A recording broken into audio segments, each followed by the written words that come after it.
السلام عليكم. عليكم السلام مولاي. حياك الله ابو خضر، صلى على محمد وآل محمد. يا الله. شلونك خالد سيد حيدر؟ السيد حيدر بخير، بشرونا عنكم ان شاء الله بخير انتم كمان يا ابو خضر. وانا ببغداد. ايه انا بجوارك، والله كنت احببت اخبرك في امر يا ابو خضر، امر مهم جدا. يا الله. والله وكان ولد صديقي يدق على خابرته. انا خبرته. لقيتك انت داق عليه 3 مرات. حياك الله يا شلونك ابو سيد؟ خضر. اي والله يمكن معلش. بقول لك يا ابو خضر، ليه تجوز التقية على الامام ولا تجوز على النبي، مع ان الامام علي هو نفس النبي؟ والله قال على الانبياء الذين يبلغون رسالات الله ويخشون ولا يخشون احدا الا الله، فكيف جازت التقية على الامام علي اللي هو نفس النبي ولم تجز على النبي؟ فكيف الامام علي يكون نفس النبي؟ حل لي بقى الفزوره دي لحسن تعبان يا شيخ ابو خضر. يا الله. شلونك خالد؟ شلونك خالد؟ انا اقول لك شلونك؟ ابيض الحمد لله. بقول لك يا ابو خضر بالله عليك بعد كده نشوف لوني ايه. انا بس عايز اعرف دلوقتي كيف تجوز التقية على الامام ولا تجوز على النبي صلى الله عليه واله وسلم؟ مش انا مدينة العلم وعلي بابها، فكيف جازت على الباب ولم يجز على المدينة؟ حبيت اتعلم منك يا ابو خضر. ليه الائمة على طول كانوا كده اذلاء وخائفين بيستخدموا التقية؟ ليه كانوا بيخافوا على طول الائمة كده؟ هل كانوا لا يوجد عندهم قدرة على تحمل الاذى في سبيل الله كالانبياء؟ الله سبحانه وتعالى قال على النبي محمد صلى الله عليه وسلم: هو الذي أرسل رسوله بالهدى ودين الحق ليظهره على الدين كله. فكيف يكون دين ظاهر وهم بيستخدموا التقية؟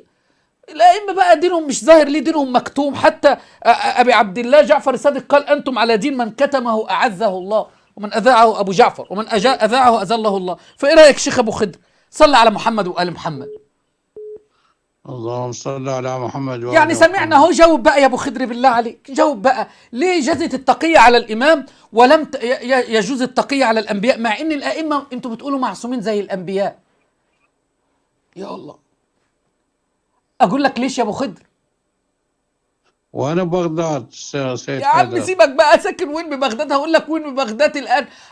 ان شاء الله هعرفك كل حاجه عني ان شاء الله، وقصه حياتي هبقى احكيها لك بعد البث.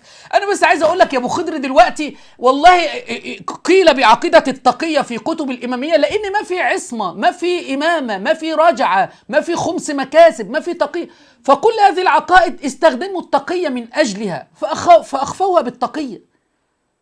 فسكر الخط. والله يا عم انت مالك ساكن في بغداد ايه بس والناصريه ايه بس؟ يا عم مين قال لك انا ساكن في بغداد؟